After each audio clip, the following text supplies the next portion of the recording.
कक्षा 6 पाठ 7 नकलची नाई। पाठ 7 नकलची शब्द सुनते ही हमें सबसे पहले बंदर की याद आती है।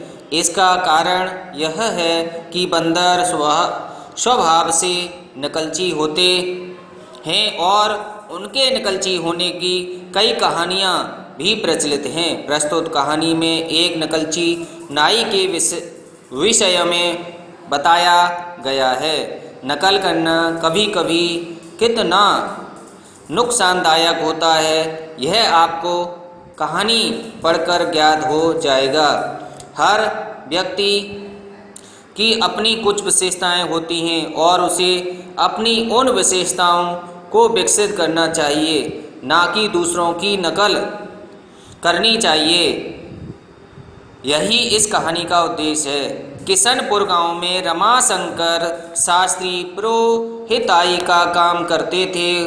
उनके पड़ोस में दीनू नाई रहता था। दीनू देखता था कि गांव के लोग शास्त्री जी का बड़ा सम्मान करते थे। शास्त्री जी कहते थे कि मैंने पूर्व जन्म में जरूर अच्छे कार्य किए होंगे, जिस कारण इस जन्म में मुझे इतना सम्मान मिला। दीनू सोचता कि इस जन्म में अच्छे कर्म करके उसे भी अपना आने वाला जन्म सुधार लेना चाहिए। अब दीनू प्रतिदिन शास्त्री जी को देखता और जो भी वे करते वही वह भी करने लगा। शास्त्री जी नियम से प्रतिदिन ब्रह्म मुहूर्त में स्नान करते। दीनू भी उसी समय उठ जाता और स्नान करता। शास्त्री जी पूजा करके आरती करते और शंख बजाते। दीनू भी ऐसा ही करने लगा। शास्त्री जी चंदन का टीका लगाकर बाहर निकलते और दीनू भी ऐसा ही करने लगा।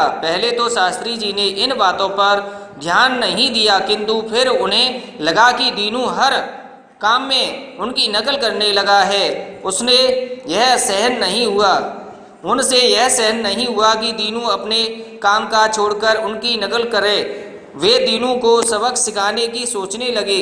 दिवाली का त्यौहार निकट आ रहा था। शास्त्री जी इस अवसर पर विशेष पूजा करते थे। दीनू की आंख और कान हर समय शास्त्री जी के घर पर लगे रहते। वह भी शास्त्री जी की तरह से ही दिवाली की पूजा करना चाहता था। शास्त्री जी भी उससे अनभिज्ञ नहीं थे। उन्होंने एक दिन अपनी पत्नी को समझाया, यह दीनू रोज रोज मेरी नकल करके मुझे चिढ़ाता रहता है। मैंने इसकी अक्ल ठिकाने लगाने की एक तरकीब सोची है। आज शाम को मैं तुमसे कहूँगा कि रात के 12 बजे मेरी नाक काट देना।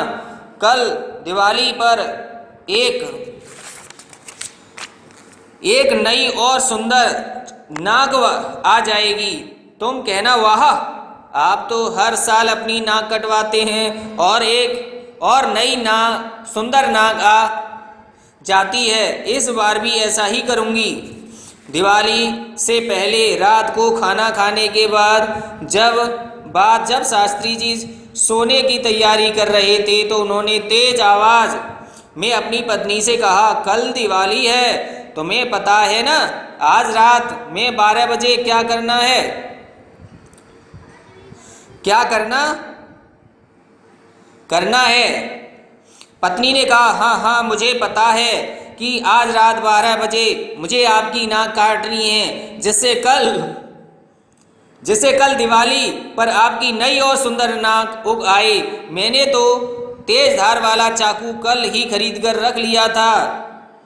नाई के कान तो शास्त्री जी की दीवारों पर ही लगे थे। यह बात सुनकर वह चौंक गया। उसने सोचा, ओहो, तो यह बात है। ये पुरोहित लोग भी कमाल के होते हैं। अपनी बातें गुप्त रखना तो कोई इनसे सीखे। कितनी दक्षिणा लेते हैं और जी भरकर माल पूरी खाते हैं, किंतु ऐसी बातें यजमान को कभी नहीं बताते। कोई बात नहीं, अब तो मैंने सुन ही लिया है।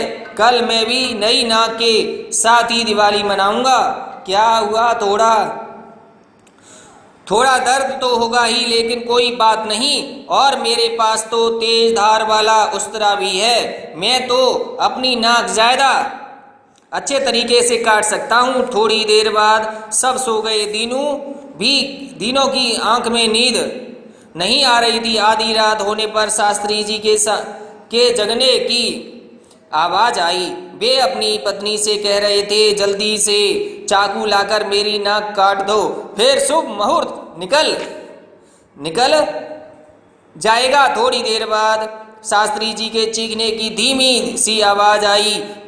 उनकी पत्नी कह रही थी, अब शांत हो जाइए, कुछ ही घंटों की तो बात है, सवेरा होते ही आपकी नई नाक आ जाएगी। फिर शांति छा गई। अब दीनू भी तैयार हो गया। वह दबे पांव उठा ताकि घर में कोई ना जाग पाए। उसने अपनी पेटी से तेज धार वाला उस्तरा निकाला।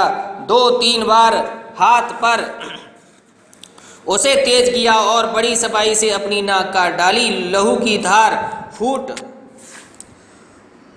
फूट निकली और दर्द से उसका बुरा हाल हो गया। वह चीखने चिल्लाने लगा।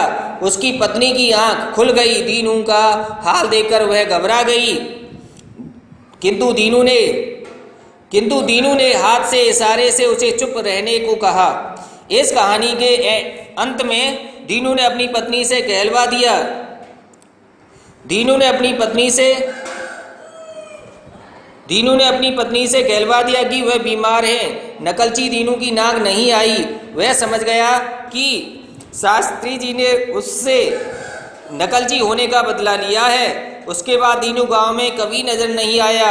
उसकी पत्नी कहती है कि पैसा कमाने परदेश गए हैं और जल्दी ही वापस आ जाएंगे। कौन जाने दीनू कभी वापस आएगा भी या नहीं।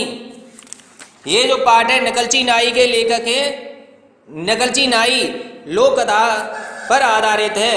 इस कहानी से यह शिक्षा मिलती है कि हमें किसी की नकल नहीं करनी चाहिए।